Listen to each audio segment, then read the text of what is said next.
ආයුබෝවන් ළමයි විෂය නිර්දේශයේ 10 වෙනි පාඩම යටතේ එන සාර්වාර්ථික ක්‍රියාකාරීත්වයේහිලා බැංකු පද්ධතියේ ඇති බලපෑම අද අපි සාකච්ඡා කරන්න උත්සාහ ගන්නවා. ඒ යටතේ රටක මහ බැංකුව යටතේ පවතින වාණිජ බැංකු සහ මුල්‍ය වෙළඳපොළ කියන අනුමාතෘකා අපි සාකච්ඡා කරන්න උත්සාහ ගන්නවා. මහ බැංකුව කියලා කියන්නේ ලෝකයේ ඕනෑම රටක ස්වාධීන මුල්‍ය ආයතනය. මහ බැංකුවක නාමය සමහරක් වෙලාවට රටින් රටට වෙනස් වෙනවා. ලෝකේ මුල්ම මහ බැංකුව ලෙස පිළිගන්නේ අපි 1668 දී පිහිටවාගත්ත ස්විස් ෆික්ස් කියන බැංකුව. මහ බැංකුවේ නාමය රටින් රටට වෙනස් වෙනවා වගේම 1694 ප්‍රංශ බැංකුව පිහිටවලා තිනවා. ඒ වගේම 1800 ප්‍රංශ බැංකුව පිහිටවලා තිනවා. 1694 එංගලන්ත මහ බැංකුව පිහිටවලා තිනවා. ශ්‍රී ලංකා මහ බැංකුව පිහිටුවේ 1949 අංක 58 දරන මුදල් නීති පනත ප්‍රකාරව 1950 අගෝස්තු 28 දින. ඒ අනුව ශ්‍රී ලංකා මහ බැංකුව කියන්නේ මොකක්ද කියලා නිර්වචනය කරහොත් 1949 අංක 58 දරන මුදල් නීති පනත අනුව 1950 අගෝස්තු 28 දින පිහිටවාගත් ලාභ අරමුණු කර නොගත් බැංකුකරුවන්ගේ බැංකුව ලෙසත් රජයේ බැංකුව ලෙසත් කටයුතු කරන ස්වාධීන මුල්‍ය ආයතනය. එහෙනම් මහ බැංකුව කොහොමද අපි නිර්වචනය කරන්නේ? 1949 අංක 58 දරන මුදල් නීති පනත ප්‍රකාරව 1950 අගෝස්තු 28 දින පිහිටවාගත් රජයේ බැංකුකරුවා ලෙසත් බැංකුකරුවන්ගේ බැංකුව ලෙසත් කටයුතු කරන ලාභ අරමුණු කර නොගත් ස්වාධීන මුල්‍ය ආයතනයට අපි කියන්නේ මොකද්ද? ශ්‍රී ලංකාවේ මහ බැංකුව කියලා. එතකොට ශ්‍රී ලංකා මහ බැංකුවේ අරමුණු ලෝකේ ඕනෑම රටක මහ බැංකුවක අරමුණු කලින් කලට වෙනස් වෙනවා. ආර්ථික ක්‍රමයේ අරමුණු අනුව මහ බැංකුවේ අරමුණුත් වෙනස් වෙනවා. මුදල් නීති පනතට අනුව මහ බැංකුවේ පෙර අරමුණු 4ක් තිබුණා. නමුත් 2002 මහ බැංකුව තම අරමුණු වෙනස් කරා. 2002 සංශෝධිත මුදල් නීති පනත අනුව ශ්‍රී ලංකා මහ බැංකුවේ ප්‍රධාන අරමුණු දෙකක් දැන් තියෙනවා. එක තමයි ආර්ථික හා මිල ස්ථායීතාවය, දෙක මුල්‍ය පද්ධතියේ ස්ථායීතාවය. එකිනෙකට අනුපූරක අරමුණු දෙකක් වන ආර්ථික හා මිල ස්ථායීතාවයත් මුල්‍ය පද්ධතියේ ස්ථායීතාවයත් 2002 සංශෝධිත මුදල් නීති පනත අනුව මහ බැංකුව සිය අරමුණු ලෙස පෙළගස්සලා තිනවා. පෙර අරමුණු 4ට වඩා දැන් අපිට වැදගත් වෙන්නේ මේ අලුත් අරමුණු දෙක තමයි ඉගෙන ගැනීම. ඒ අනුව ආර්ථික හා මිල ස්ථායීතාවය කියන එක අපි කතා කරනකොට ආර්ථික හා මිල ස්ථායීතාවය කියන්නේ ආර්ථිකය උද්දමනීය පීඩනයන්ගෙන් මුදවා ගැනීම. ආර්ථිකයේ මිල මට්ටම් ඉහළ යාම පාලනය කරමින් ආර්ථිකයේ උද්දමන ප්‍රවණතාවයන්ගෙන් මුදවා ගැනීමට අපි කියනවා ආර්ථික හා මිල ස්ථායීතාවය කියලා. නැතහොත් අපි කියනවා දේශීය මුදලින් මෙන්ම විදේශ මුදලින් ගෙවීම කරද්දී මේ මුදලේ ව්‍යවහාර මුදලේ අගය සුරක්ෂිත කර දීමට අපි කියන්නේ මොකද්ද? ආර්ථික හා මිල ස්ථායීතාවය කියලා. එතනදී අවධාරණය කරන්නේ මොකද්ද? ආර්ථික හා මිල ස්ථායීතාවය යන්නේ ආර්ථිකය උද්දමනීය ප්‍රවණතාවයන්ගෙන් වළක්වා ගැනීම. ආර්ථික හා මිල ස්ථායීතාවය කියන අරමුණ ඉටු කරගන්න අපට අත්‍යවශ්‍ය වෙන මුල්‍ය පද්ධතියේ ස්ථායීතාවය. මුල්‍ය පද්ධතියේ ස්ථායීතාවය තිබුණොත් තමයි අපිට ආර්ථික හා මිල ස්ථායීතාවය ඇති කරගන්න පුළුවන්. මොකද ආර්ථික හා මිල ස්ථායීතාවය කියන අරමුණට අපි යන්නේ මුල්‍ය පද්ධතිය හරහා. ඒ අනුව මුල්‍ය පද්ධතියේ ස්ථායීතාවය කියන්නේ කිසියම් ආර්ථිකමය හෝ දේශපාලන හෝ අභ්‍යනත් හෝ අභ්‍යන්තර හෝ බාහිර කම්පනයන්ට නොසලී මුහුණ දීමට මුල්‍ය පද්ධතියේ හැකියාවට අපි කියන්නේ මොකද්ද? මුල්‍ය පද්ධතියේ ස්ථායීතාවය. මොකද්ද මුල්‍ය පද්ධතියේ ස්ථායීතාවය කියලා අපි කතා කරන්නේ? කිසියම් ආර්ථික හෝ දේශපාලන හෝ කවර හෝ ක්ෂේත්‍රයක පැන නගින බාධක හමුවේ මුල්‍ය පද්ධතියේ තියෙනවා නම් නොසලී සිටීමේ ශක්තියක් අපි ඒකට කියන්නේ මොකද්ද? මුල්‍ය පද්ධතියේ ස්ථායීතාවය කියලා. මෙතනදී වැදගත් වෙන්නේ අවබෝධ කර ගැනීම මුල්‍ය පද්ධතියේ ස්ථායීතාවයත් ආර්ථික ස්ථායීතාවයත් කොහොමද සාර්වාර්ථිකයට බලපාන්නේ කියන එක. රටක ස්ථායී මිල ගණන් තියෙනවයි කියන්නේ මිල මට්ටම් ස්ථාවරයි කියන්නේ පොලි අනුපාතයේ සාමාන්‍යයෙන් ස්ථායීව තියෙනවා. පොලි අනුපාත ස්ථායී පරිසරයක් තුල ආයෝජනය ඉහළ නගිනවා. ආයෝජන ඉහළ නගිනවා කියන රටේ ජාතික නිෂ්පාදනය හා සේවා අනියුක්ති මට්ටම ඉහළ යාමට ලක් වෙනවා. ඒ අනුව ආර්ථිකයට පුළුවන් මිල ස්ථායීතාවය තබා ගැනීම තුල නිෂ්පාදන හැකියාවක් වේ මතද ඉතා ඉක්මනින් ගමන් කරන්න. නිෂ්පාදන හැකියාවක් වේ මතද ගමන් කරන්නේ කොහොමද? ආර්ථික හා මිල ස්ථායීතාවයේ තියෙනකොට පොලි අනුපාත පහත් මට්ටමක පවතින පොලි අඩුවීම තුළ ආයෝජන ඉහළ යනවා. වැඩි ආයෝජන තත්ත්වයක් තුළ මොකද වෙන්නේ? ආර්ථික වර්ධනය වේගවත් වෙනවා. ඒ අනුව සාර්වාර්ථික ක්‍රියාකාරීත්වයේලා මිල ස්ථායීතාවයත් මුල්‍ය පද්ධතියේ ස්ථායීතාවයත් ඉතාම වැදගත් කාර්යභාරයක් ඉටු කරනවා. ඊගාවට සාකච්ඡා කරන්න උත්සාහ ගන්නේ ශ්‍රී ලංකා මහ බැංකුවේ කාර්යය.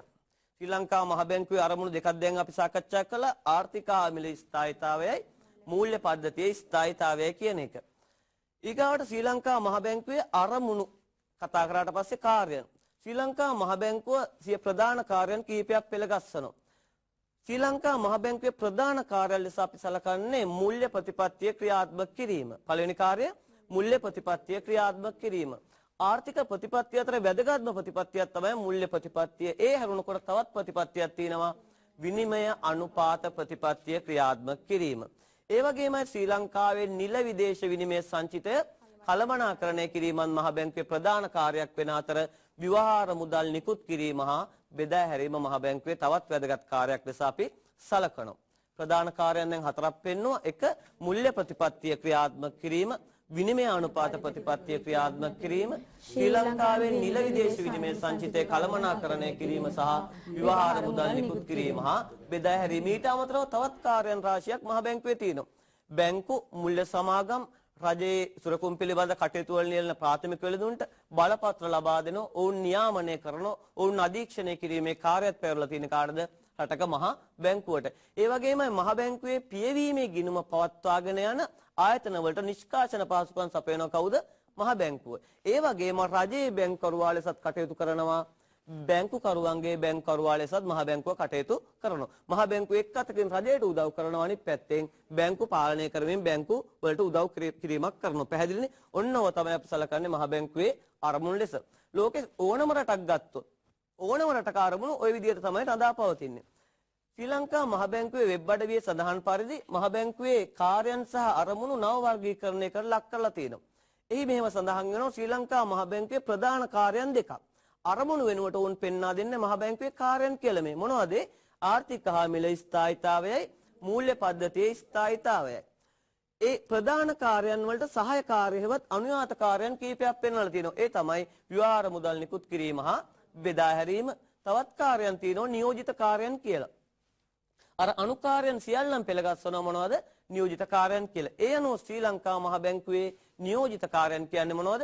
සේවක අර්ථසාධක මුදල් කළමනාකරණය කිරීම, විදේශ විනිමය සංචිතය කළමනාකරණය කිරීම, මූල්‍ය තොරතුරු ගවේෂණය, ප්‍රාදේශීය සංවර්ධනය, රාජ්‍ය ණය කළමනාකරණය, මහ බැංකුවේ ප්‍රාදේශීය කාර්යාල අධීක්ෂණය කිරීම තමයි සඳහන් වෙන්නේ. දැන් ශිෂ්‍යයන්ට ගැටලුවක් පැන නගිනවා කොයි එකද අපි මතක තබා ගත යුත්තේ? මේ දෙකෙන් කුමම් මතක තියාගත්තත් ගැටලුවක් වෙන්නේ. මේක අලුත් වර්ගීකරණය අරක පෙර දක්වපු ආකාර දෙකෙන්ම කියවෙන්නේ එකම දෙයක්. පැහැදිලිනේ? දෙක පිළිබඳම අදහසක් තිබීම, අවබෝධයක් තිබීම ඉතාම වැදගත් වෙනවා විභාගය තුල. ඊගාවට අපි කතා කරමු මූල්‍ය ප්‍රතිපත්තිය කියන්නේ මොකක්ද කියලා. සාමාන්‍ය මොනිටරි පොලිසියවත් මූල්‍ය ප්‍රතිපත්තිය කියන්නේ මූල්‍ය ප්‍රතිපත්තිය තුලින් මහ බැංකුව ඉලක්ක කරන්නේ මුදල් සැපයුම හා පොලි අනුපාතය කියන මූලික විචල්‍යයන් දෙක පාලනය කිරීම. මුදල් සැපයුම හා පොලි අනුපාතය පාලනය කිරීම තුලින් ආර්ථිකයේ උද්දමනය පාලනය කිරීම තමයි මහ බැංකුවේ මූලිකම අරමුණ වෙන්නේ. ඒ අනුව මූල්‍ය ප්‍රතිපත්තිය අපි නිර්වචනය කරනවා අර ආර්ථික හා මිල ස්ථායීතාවය කියන මහ බැංකුවේ එක අරමුණක් ඉටු කරගන්නත්, මූල්‍ය පද්ධතියේ ස්ථායීතාවය කියන අනිත් අරමුණ ඉටු කරගන්නත්, මුදල් සැපයුම හා පොලි අනුපාතය යන විචල්‍යයන් දෙක සම්බන්ධයෙන් මහ බැංකුව අනුගමනය කරන ප්‍රතිපත්තියට අපි කියන්නේ මොකද්ද? මූල්‍ය ප්‍රතිපත්තිය කියලා. ඒ අනුව මූල්‍ය ප්‍රතිපත්තිය අපි අර්ථ දක්වන්නේ කොහොමද? ආර්ථික හා මිල ස්ථායීතාවයත් මූල්‍ය පද්ධතියේ ස්ථායීතාවයත් පවත්වාගෙන යාම සඳහා මුදල් සැපයුම හා පොලි අනුපාතය යන විචල්‍යයන් සම්බන්ධයෙන් මහ බැංකුව අනුගමනය කරන ප්‍රතිපත්තිය. මුදල් සැපයුමට අපි කියනවා මුදලේ සුලභතාවය, පොලි අනුපාතයට අපි කියනවා එහි පිරිවැය. ඒ අනුව අපට කියන්න පුළුවන් මූල්‍ය ප්‍රතිපත්තිය අනුව ආර්ථික හා මිල ස්ථායීතාවයත් මූල්‍ය පද්ධතියේ ස්ථායීතාවයත් පවත්වාගෙන යන්න මුදලේ පිරිවැය හා මුදලේ සුලභතාවය සම්බන්ධයෙන් මහ බැංකුව අනුගමනය කරන ප්‍රතිපත්තිය. මෙන්න මෙහෙම මූල්‍ය ප්‍රතිපත්තිය ක්‍රියාත්මක කිරීමට මහ බැංකුවට උපකරණ රාශියක් ලැබිලා තියෙනවා. මූල්‍ය ප්‍රතිපත්තිය ක්‍රියාත්මක කිරීමේදී මහ බැංකුවට උපකරණ රාශියක් ලැබිලා තියෙනවා. ඒ අතර ප්‍රධාන උපකරණ තුනක් තියෙනවා. එක තමයි විවට වෙළඳපොළ කටයුතු. එක මොකද්ද? විවට වෙළඳපොළ කටයුතු, ව්‍යවස්ථාපිත සංචිතානුපාතය සහ බැංකු අනුපාතය. මේ තුනෙත් වඩා සක්‍රිය මේක තමයි අංක 1 විවට වෙළඳපොළ කටයුතු. දෙවෙනියට සක්‍රියව තියෙන ව්‍යවස්ථාපිත සංචිතානුපාතය, බැංකු අනුපාතය කියන එක අද අකර්මණ්‍ය තත්ත්වයේ පවතින එකක්.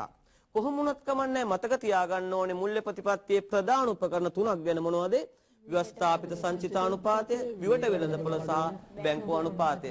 මීට අමතරව තවත් උපකරණ රාශියක් තියෙනවා. අපි ඒවට කියනවා ගුණාත්මක ණය පාලන උපකරණ කියලා. මහ බැංකුවට පුළුවන් ආර්ථිකයේ මුදල් සැපයුම් වෙනස් කරන්න විදේශ විනිමය මෙහෙයුම් හරහා. විදේශ විනිමය විකිණීම හා මිලදී ගැනීම තුලින් රුපියල් සතවලට බලපෑමක් කරන්න මහ බැංකුවට පුළුවන්.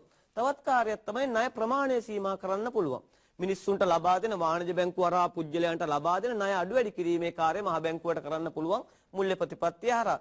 ඒ වගේමයි ණය දීමේදී අය කරන පොලි අනුපාතය පිළිබඳ උපරිම මහා අවම සීමා පනවන්න පුළුවන්.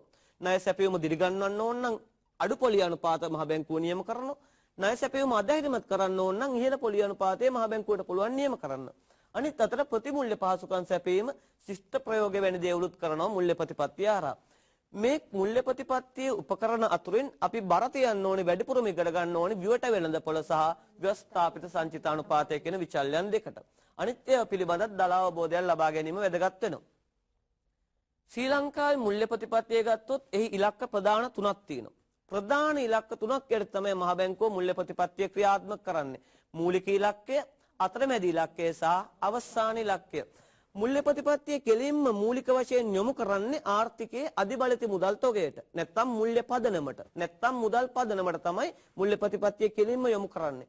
මුල්‍ය පදනම වෙනස් කරමින් පටු මුදල් සහ පළල් මුදල් සැපයුම් පාලනය කිරීම තමයි අතරමැදි ඉලක්කය වන්නේ. මූලික ඉලක්කය මුල්‍ය පදනම, දෙවෙනි ඉලක්කය මුල්‍ය පදනම හරහා මුදල් සැපයුමට බලපෑම් කරන, මුදල් සැපයුම හරහා අවසාන ඉලක්කය යනවා මිල ස්ථායීතාවයේ හෙවත් උද්දමනය පාලනය කිරීම යන අරමුණට යන්න පුළුවන්. ඔන්නෝම ශ්‍රී ලංකා මහ බැංකුවේ මුල්‍ය ප්‍රතිපත්තියේ ප්‍රධාන ඉලක්ක තුනක් අපි සාකච්ඡා කරනවා. මහ බැංකුවේ මුල්‍ය ප්‍රතිපත්ති උපකරණ සාකච්ඡා කරන්න මත්තෙන් අපි කතා කරමු මහ බැංකුවටයි රජයේ බැංකරුවා කියන්නේ. මහ බැංකුව නිර්වචනය කරද්දී මංකුව මහ බැංකුවට කියනවා රජයේ බැංකුකරුවා. අනිත් අතට මහ බැංකුවට කියනවා බැංකුකරුවන්ගේ බැංකුකරුවා. මහ බැංකුවට රජයේ බැංකුකරුවා කියන්නේ මහ බැංකුව රජයට විශේෂ සේවා සපයනවා. එනිසායි මහ බැංකුවට කියන්නේ කවුද? රජයේ බැංකුකරුවා. මහ බැංකුව රජයට සපයන සේවා මොනවද? රජයේ ෆිස්කල් නියෝජිතයා ලෙස ආර්ථික උපදේශකයා, මුල්‍ය උපදේශකයා ලෙස කටයුතු කරන්නේ කවුද?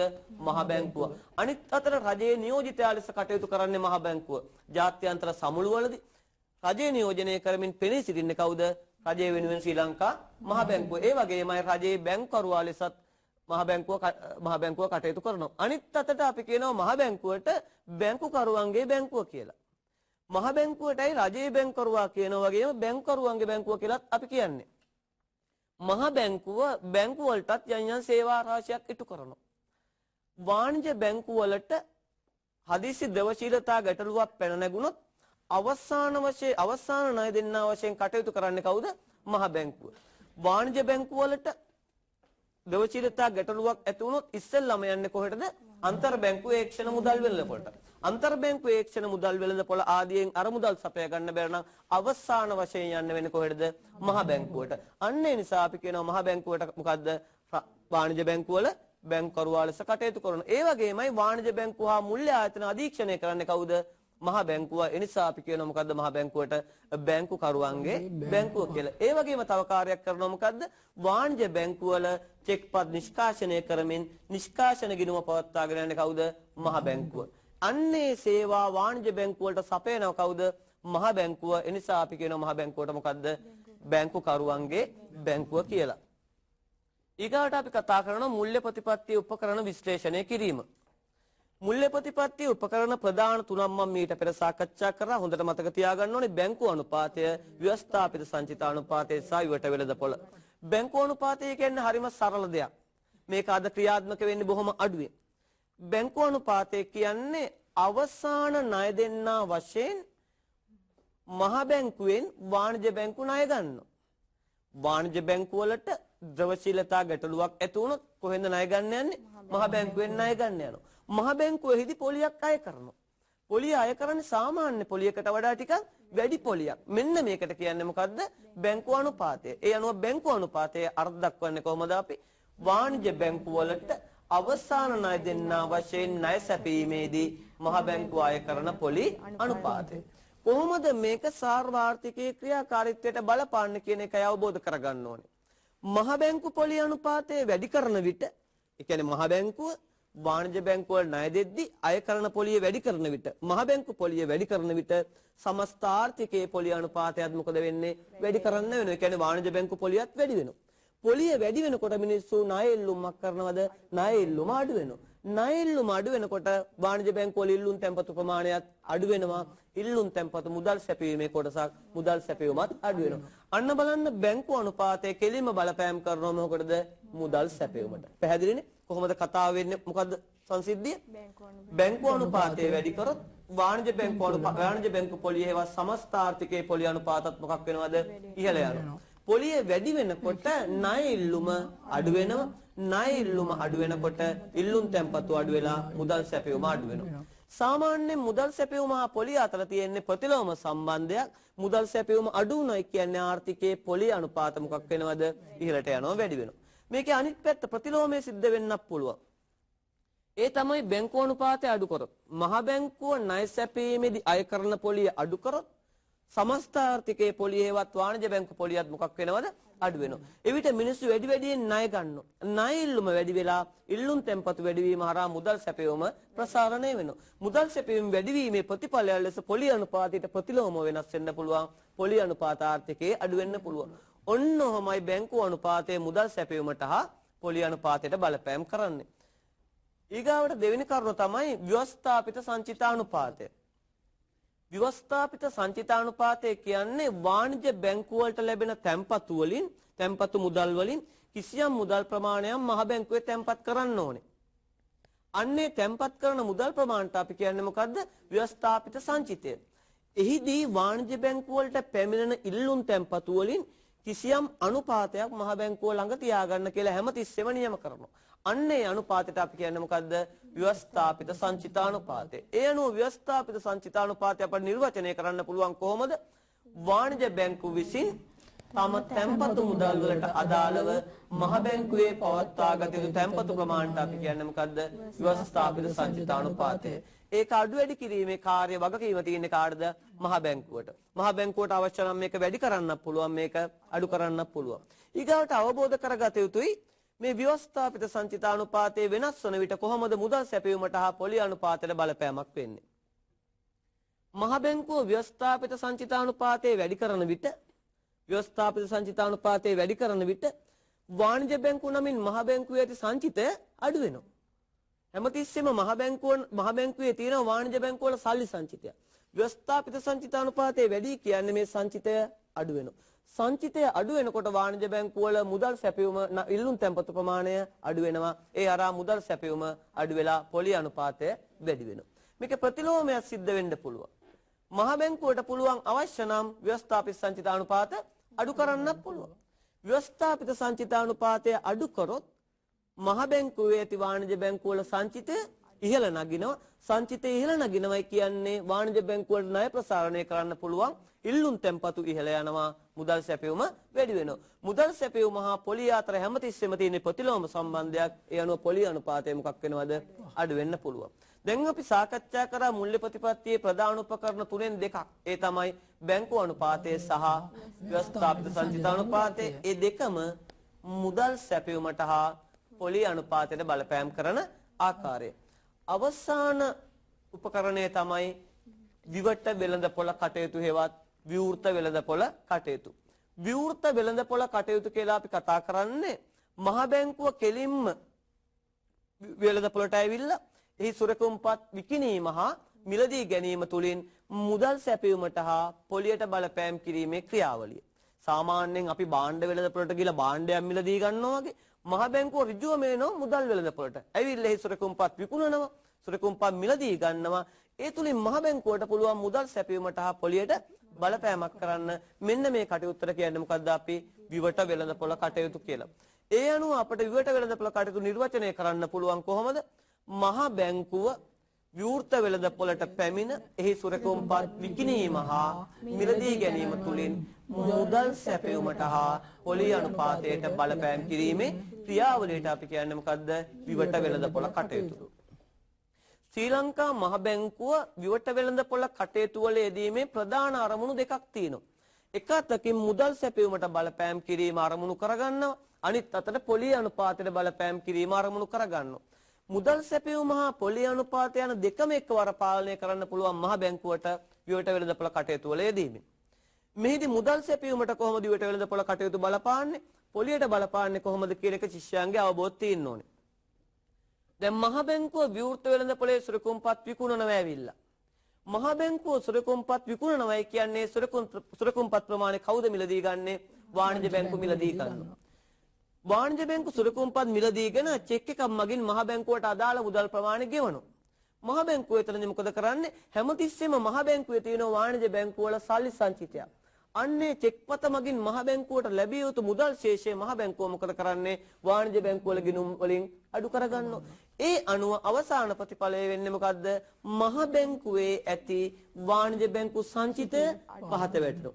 සංචිතය පහත වැටෙනවා කියන්නේ වාණිජ බැංකු වලට පවත්වාගෙන යන්න පුළුවන් ඉල්ලුම් තැන්පතු ප්‍රමාණයත් අඩු වෙනවා. ඒ තුල මුදල් සැපයුම අඩු වෙලා පොලියට බලපෑමක් වෙනවා. පොලි අනුපාතය ඉහළට තල්ලු වෙනවා.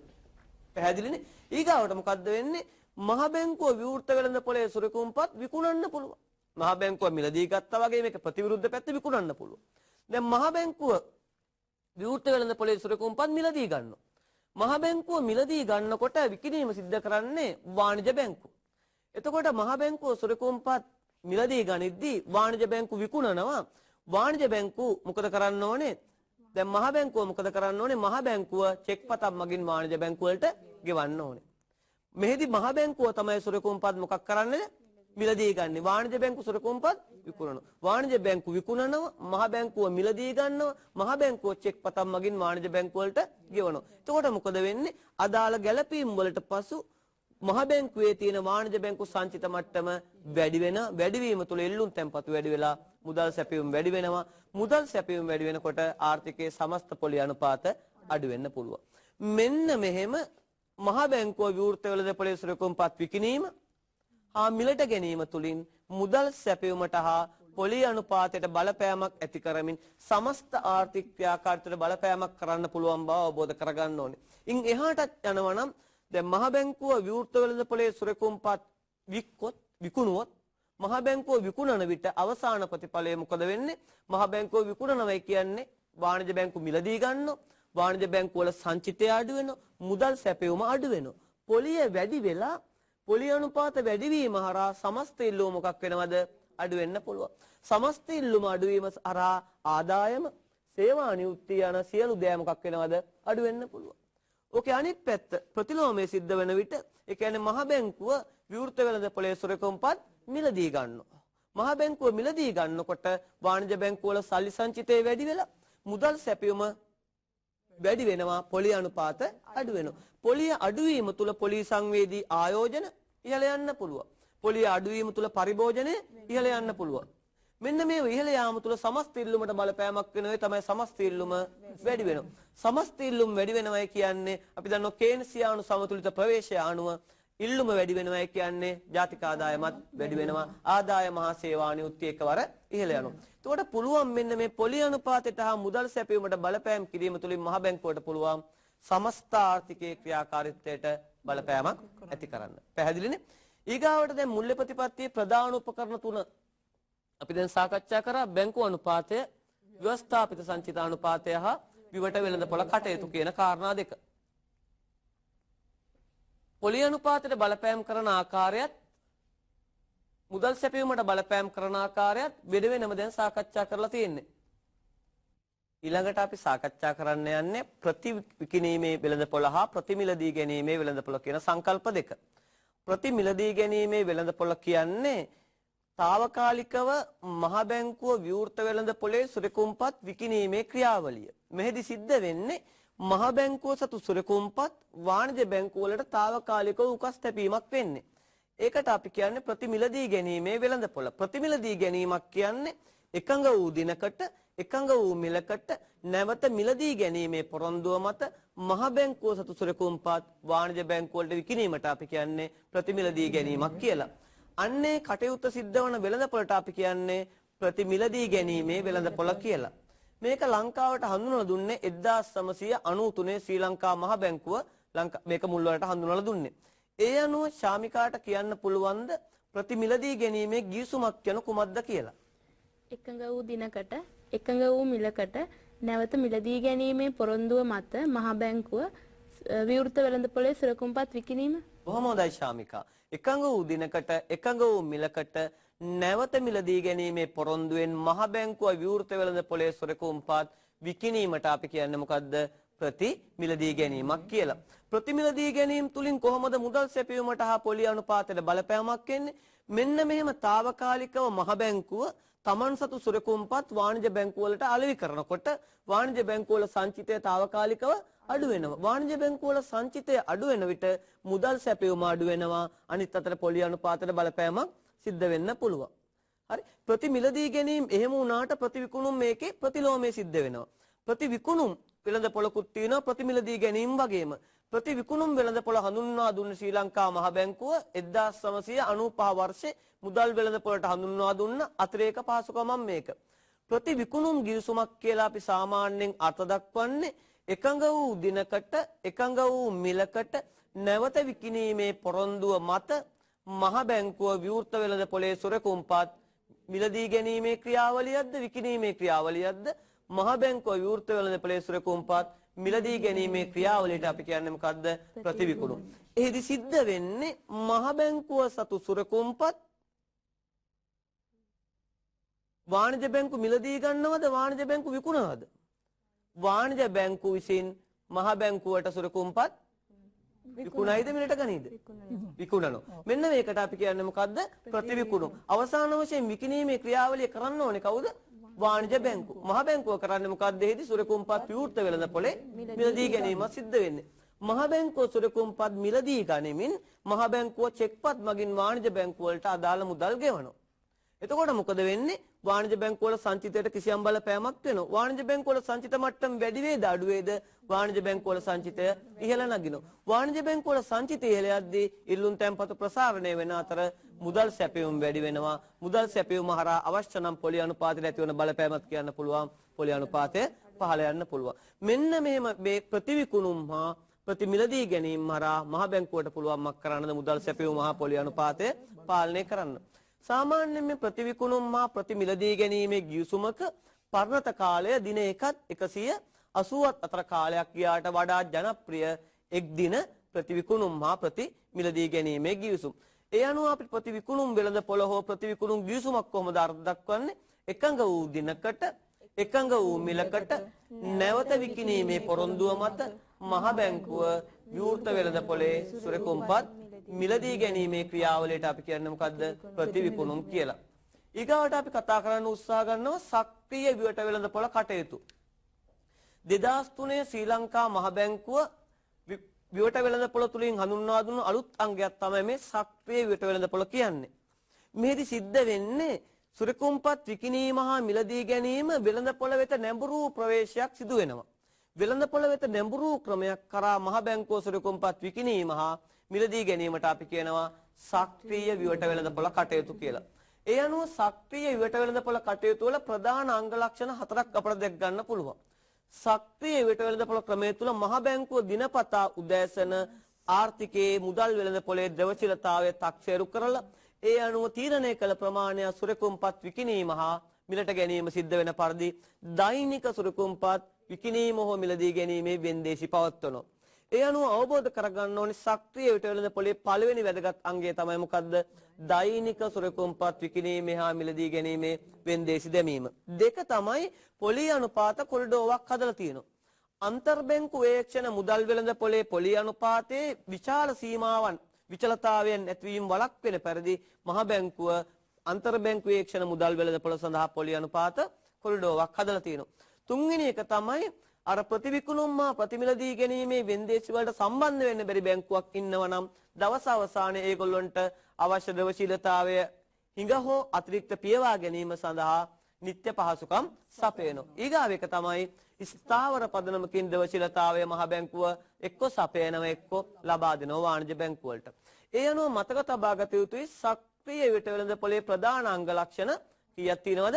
4යි. 1 දෛනික සුරුකුම්පත් විකිණීම හා මිලදී ගැනීමේ වෙන්දේසි පවත්වන පොලි අනුපාත කොරිඩෝව නිත්‍ය පහසුකම් සැපීම ස්ථාවර පදනමකින් සුරුකුම්පත් විකිණීම හා මිලදී ගැනීමේ ක්‍රියාවලිය.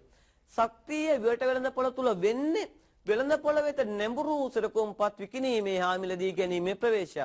මහ බැංකුව විශාල වශයෙන් මැදිහත් වෙන්නේ වෙළඳපොළ ඉල්ලුම් හා සැපයුම් බලවේග අනුව තමයි සුරුකුම්පත් මිල හා අදාළ ප්‍රමාණය තීරණය වෙන්නේ. අන්න එවැනි තත්වයකට අපි කියන්නේ මොකද්ද? සක්‍රීය විට වෙළඳපොළ කටයුතු කියලා. මිතුෂට කියන්න පුළුවන් ද සක්‍රීය විට වෙළඳපොළ කටයුතු වල ප්‍රධාන අංග? තවත් පැහැදිලි කරනවා නම් 2003 වර්ෂයේ මාර්තු මාසයේ ශ්‍රී ලංකා මහ බැංකුව හඳුන්වා දුන්න සක්‍රීය විට වෙළඳපොලේ ප්‍රධාන අංග ලක්ෂණ 4ක් තියෙනවා. ඒ මොනවද මිතුෂ? දෛනික සුරුකුම්පත් වෙන්දේසි පැවැත්වීම, පොලි අනුපාත කොරිඩෝව, නිත්‍ය පහසුකම් සැපයීම, ස්ථාවර පදනමකින් ද්‍රවශීලතා ලබා ගැනීම සහ සැපයීම. ඔව්. බොහොම හොඳයි. මිතුෂගේ උත්තරේ පිළිගන්න පුළුවන්. එතකොට ඒ සමගම අපි ඉවර කරනවා සක්‍රීය විට වෙළඳපොළ කියන කටයුතු කියන කාරණාව.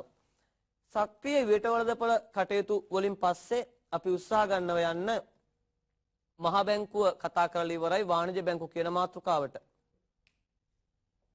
වාණිජ්‍ය බැංකුවක් කියලා කියන්නේ චෙක් පතකින් අන්‍ය ආකාරයකින් විධානයකින් හෝ කවර ආකාරයකින් හෝ මහජනතාව තැන්පත් කළ මුදල් ඉල්ලූ විගස ගෙවීමේ පොරොන්දුවට යටත්ව මහජනතාවගේ තැන්පතු බාර ගැනීම මූලික වශයෙන් කරන බැංකු විශේෂයට කියන්නේ මොකද්ද? අපි වාණිජ්‍ය බැංකුවක් කියලා. වාණිජ්‍ය බැංකුවක් වෙනත් බැංකු වලින් වෙන් කර දක්වන ප්‍රධානම වෙනස වන්නේ ජංගම ගිණුම් පවත්වාගෙන යමින් ඒ මත මුදල් මැවීම. ඒ අනුව වාණිජ්‍ය බැංකුවක් අපි නිර්වචනය කරගන්නේ කොහොමද?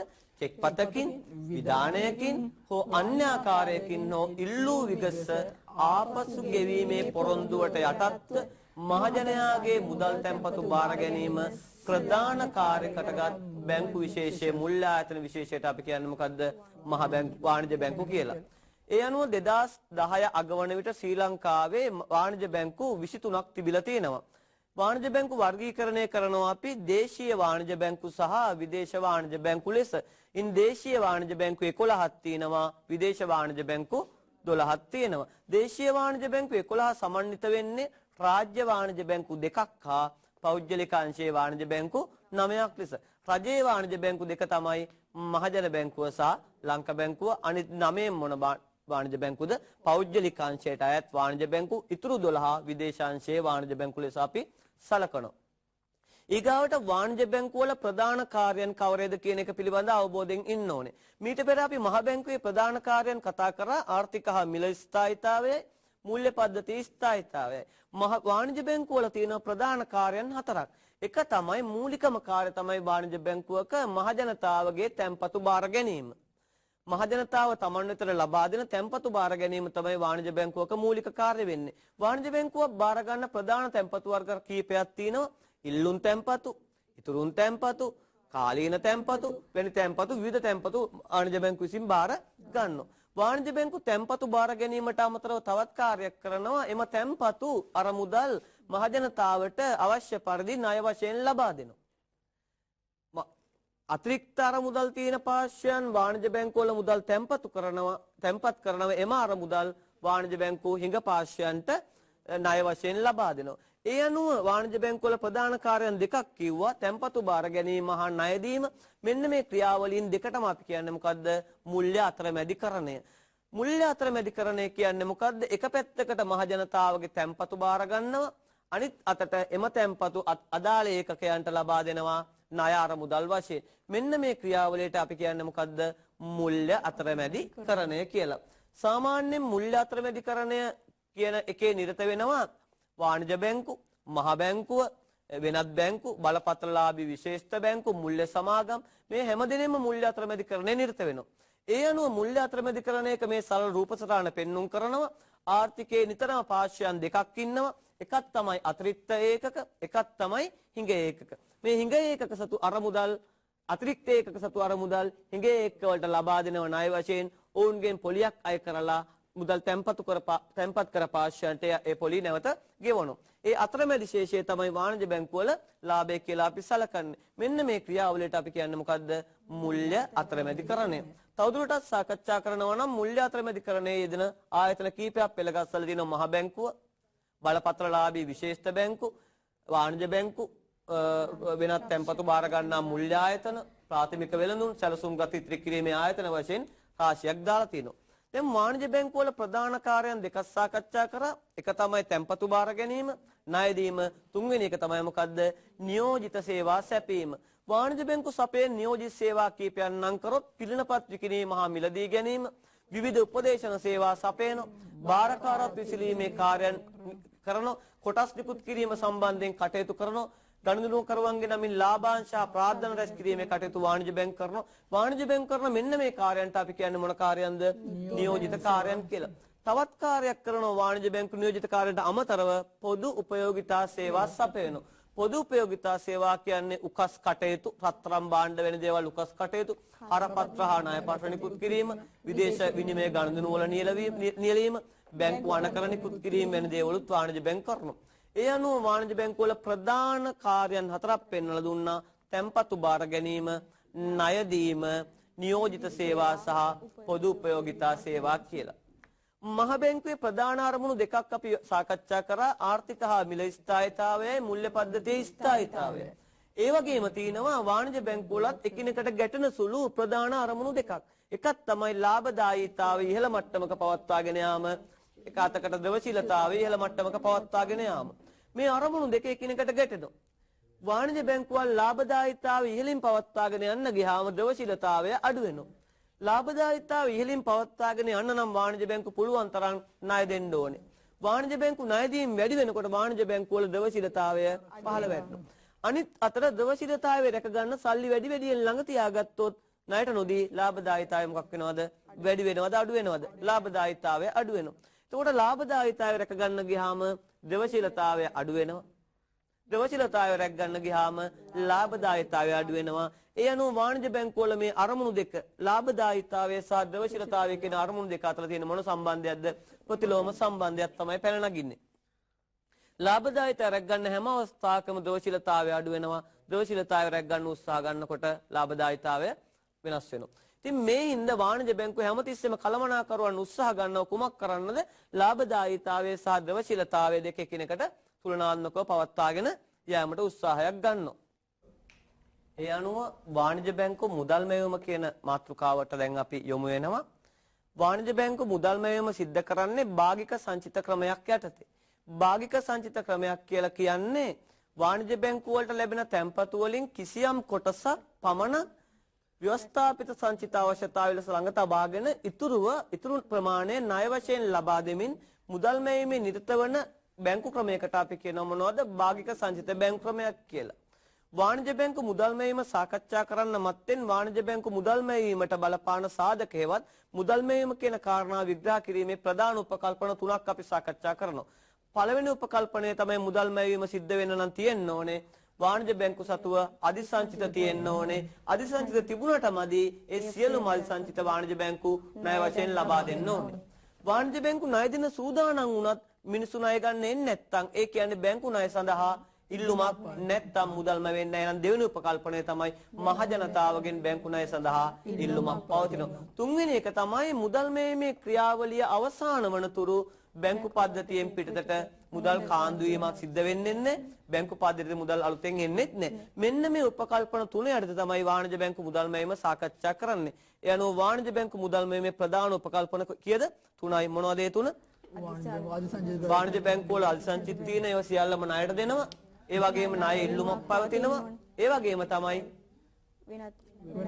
ණය මෙවීමේ ක්‍රියාවලිය අවසන් වනතුරු බැංකු පද්ධතියට සල්ලි අලුතෙන් එන්නේ නැහැ. බැංකු පද්ධතියෙන් පිටතට සල්ලි යන්නේ නැහැ. ණය මෙවීමේ ක්‍රියාවලිය වඩා සුමටව සිද්ධ වෙනවයි කියන විග්‍රහය තමයි මෙතන සිද්ධ කරන්නේ. වාණිජ බැංකු මුදල් මවන ආකාරය ඊගාවට අපි සාකච්ඡා කරමු. අපි හිතමු බැංකු පද්ධතියේ ඒ කියලා වාණිජ බැංකුවක් තියෙනවා. ඒ කියන වාණිජ බැංකුවට පුජ්‍යලයක් රුපියල් 100ක මුදලක් ගෙනත් තැන්පත් කරනවා. තැන්පත් කරන්නේ මොන ගිණුමකද? ජංගම ගිණුමක. දැන් එතකොට ව්‍යවස්ථාපිත සංචිතානුපාත මීට පෙර සාකච්ඡා කරා 110 කියලා සැලකුවොත් රුපියල් 100ක තැන්පතුවක් ආවනම් බැංකුවට බැංකුවෙන් 10ක් ළඟ තියා ගන්න ඕනේ. ඉතිරි වෙනව කොච්චරද? 90ක්. ඉතිරි වෙන 90ට අපි නමක් කියනවා අධිසංචිතය. මෙන්න මේ අධිසංචිතය පුළුවන් හැම බැංකුවකටම මොකක් වශයෙන් දෙන්නද? ණය වශයෙන් ලබා දෙන්න. ඒ අනුව ඒ බැංකුවට රුපියල් 100ක තැන්පතුවක් ආවා. ව්‍යවස්ථාපිත සංචිතය 10යි. අධිසංචිතයක් පැන නැග්ගා 90ක අධිසංචිතය දුන්නා ණය වශයෙන්. ඔය ණය වශයෙන් ලබා දෙන චෙක්පත ලබා ගන්න පුජ්‍යලයා බැංකු ක්‍රමයේ තියෙන B බැංකුවේ චෙක්පත ගිහින් තැන්පත් කරනවා. එතකොට A බැංකුව විසින් අදාළ මුදල් B බැංකුවට ගෙවනකොට B බැංකුවට සල්ලි එනවා රුපියල් 90ක්. B බැංකුවත් තමන්ගේ 90ෙන් රුපියල් 10ක් ගෙවත් රුපියල් 9ක් මුදල් වශයෙන් ළඟ තියාගෙන දැන් B බැංකුවේ පැන නගිනවා රුපියල් 81ක අධිසංචිතය. B බැංකුව මොකද කරන්නේ? B බැංකුවත් ඒ 81 ණය වශයෙන් ලබා දෙනවා. B බැංකුව ණය වශයෙන් ලබා දුන් චෙක්පත ලබා ගන්න පුජ්‍යලයා ඒක තැන්පත් කරනවා බැංකු පද්ධතියේ තියෙන C කියන බැංකුවේ. C බැංකුවේ තැන්පත් කරාම B බැංකු නිෂ්කාශන ක්‍රියාවලිය තුලදී B බැංකුව විසින් C බැංකුවට මුදල් ගෙවන රුපියල් 81ක්. ඒ අනුව C බැංකුවේ සල්ලි සංචිතය 81කින් වැඩි වෙනවා.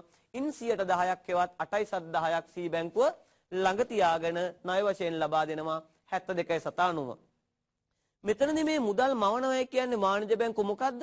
එක් බැංකුව තමන් සතු අධිසංචිතය ණය වශයෙන් ලබා දෙනවා. කිසිම බැංකුවක් තමන් සතු අධිසංචිතයට වඩා 7.5ක්වත් ණය දෙන්නේ නැහැ, ණය මවන්නේ.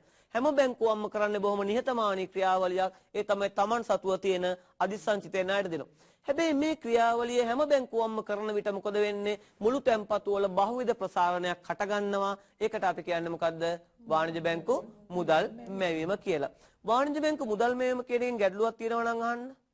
එතකොට බැංකු පද්ධතිය තුල තනි බැංකුවක් මුදල් මවනවද නැත්නම් අධිසංචිතය ණයට දෙනවද? ඔව්. බැංකු පද්ධතිය තුල තනි බැංකුවක් හැමතිස්සෙම කරන්නේ තමන් සතු අධිසංචිතය ණයට දෙන්න.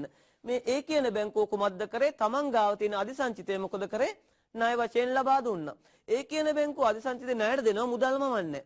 B බැංකුවත් මොකද කරන්නේ? ඒ බැංකුවෙන් ලැබිච්ච මුදල් ඒ බැංකුවෙන් මුදල් ලැබුණාට පස්සේ B බැංකුවෙත් අධිසංචිතයක් පැන නැගුණා. B බැංකුවත් මොකද කරේ? අධිසංචිතය ණයට දුන්නා. B බැංකුවෙන් මුදල් ලැබුණාට පස්සේ C බැංකුව මොකද කරේ? C බැංකුවත් අධිසංචිතයක් පැන නැග්ගා. ඒක ණය දුන්නා. මෙන්න මෙහෙම එක එක බැංකු පද්ධතිය තුල ඉන්න අධිසංචිතය ණය වශයෙන් ලබා දෙනවා. අධිසංචිතය ලබා දෙන ණය වශයෙන් ලබා දෙන විට බැංකු පද්ධතියේ මුළු තැන්පතු ප්‍රමාණය වැඩි වෙනවා. එන්න එතනදී මුදල් මැවීමක් සිද්ධ වෙනවා. ඒ අනුව තනි බැංකුවක් නම් කරන්නේ බොහොම පැහැදිලිව අවබෝධ කරගත යුතුයි. අධිසංචිතය ණයට දෙනවා. බැංකු පද්ධතියම නම් එකතු වෙලා මුදල් මැවීමක් සිද්ධ කරනවා. මෙන්න මේව දැන් අපිට බලන්න පුළුවන් කිසියම් දෙන ලද අවස්ථාවක කිසියම් තැන්පතු ප්‍රමාණයක් වාණිජ බැංකු පද්ධතියට આવොත් බැංකු පද්ධතියේ තුලින් කොච්චරක් තැන්පතු ප්‍රමාණයක් පවත්වාගෙන යන්න පුළුවන්ද කියලා. අපි කලින් කතා කරපු නිදසුනේ බැංකු පද්ධතියේ රුපියල් 100ක තැන්පතු ආවා. රුපියල් 100 තැන්පතු හරහා බැංකු පද්ධතියේ කී ගුණයක් සල්ලි සංචිත තැන්පතු තියෙන්න පුළුවන්ද? අපි කතා කරොත් උදාහරණයක් කල්පිත ආර්ථිකයක ක්‍රියාත්මක වන වාණිජ බැංකු 10%ක ව්‍යවස්ථාපිත සංචිතානුපාතයකට යටත්ව තමයි කටයුතු කරන්නේ. රුපියල් 100ක තැන්පතුවක් ලැබෙනවා බැංකු වලට. ඒ අනුව මෙන්න මෙහෙමයි මුදල් මැවීම සිද්ධ වෙන්නේ. ඒ කියන බැංකුවට තැන්පතු ආව 100ක්, නීතිමය සංචිතය 10යි, අධිසංචිතය 90යි, ණය දුන්න කීයක්ද? 90ක්. B කියන බැංකුව 90ක් තැන්පතු ආවා. ඒකෙන් 10% ළඟ තියාගත්ත 9ක් 81ක් ණයට දුන්නා. ඔන්න ඔය ආදී වශයෙන් මේ ණය මැවීමේ ක්‍රියාවලිය අවසානයේ බැංකු පද්ධතියේ තැන්පතු කීයක් තියෙන්න පුළුවන්ද? 10යි. ව්‍යවස්ථාපිත සංචිතය 100යි. ණය කීයද? 900යි. ණය 900 සමාන වෙන්නේ හැමතිස්සෙම කුමක් සඳහාද? අධිසංචිතය සඳහා. අධිසංචිතය 900 නම් ණය 900යි. අවසානයේ බැංකු පද්ධතියේ තියෙන්න පුළුවන් මුළු තැන්පතු ප්‍රමාණය අපිට හොයාගන්න මෙන්න මෙහෙමයි ක්‍රමය. බැංකු පද්ධතියේ සංචිත කීයක් තියෙනවද බලනවා. මේ උදාහරණය අනුව බැංකු පද්ධතියේ සංචිතය කීයක් තියෙනවද? 100යි. බැංකු පද්ධතියේ සංචිතය 100යි. ව්‍යවස්ථාපිත සංචිතානුපාතයේ 100ට 10යි. ව්‍යවස්ථාපිත සංචිතානුපාතයේ 110 නම් තැන්පතු ප්‍රසාරණ ගුණකයේ ගණන් බලනවා 1ට R කියලා. R කියන්නේ 110යි. එක බෙදීම 110 කියන්නේ තැන්පතු ගුණක එක බෙදීම 0.1යි. තැන්පතු ප්‍රසාරණ ගුණකය 10යි. තැන්පතු ප්‍රසාරණ සංගුණකය 10 නම් සංචිතය 100ක් තියෙන බැංකුවකට තැන්පතු පවත්වාගෙන යන්න පුළුවන් ඒ වගේ කී ගුණයක්ද? 10 ගුණයක්. ඒ අනුව බැංකු පද්ධතියේ තැන්පතු කීයක් තියෙන්න පුළුවන්ද? 10ක් තියෙන්න පුළුවන්. බැංකු පද්ධතියේ සංචිත කීයක් තියෙනවද? සංචිත තියෙන්නේ 100යි. සංචිත වගේ කී ගුණයක් තියෙනවද? තැන්පතු 10ක් තියෙනවා. තව උදාහරණයක් පෙන්නනවා. කල්පිතාර්ථිකයක වාණිජ බැංකු පද්ධතිය වල කටයුතු කරන එක් බැංකුවක ශේෂපත්‍රය දීලා තියෙනවා අපට.